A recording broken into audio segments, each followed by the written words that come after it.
Julish? On South Korea, the president's seeking to tap into the U.S. vaccine supply as part of his visit. How does the White House view such requests from advanced economies like South Korea? Is there a higher bar?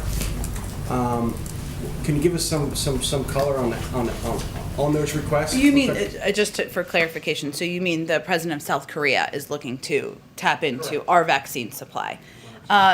We certainly expect that the leaders will discuss ways the United States can support South Korea in its fight against COVID-19, as well as how we can work together to combat the pandemic around the world. And certainly they will raise a range of issues. I know they've noted that this is one that they intend to raise, which is hence why you're asking me about it.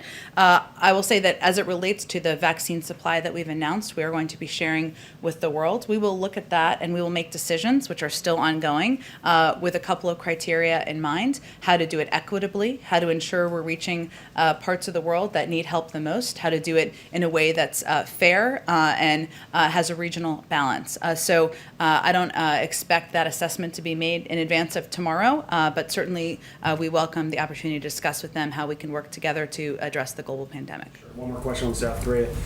John Kerry and others have called on South Korea to double its 2030 targets for carbon cutting emissions, saying it won't go far enough to meet the 2050 goals.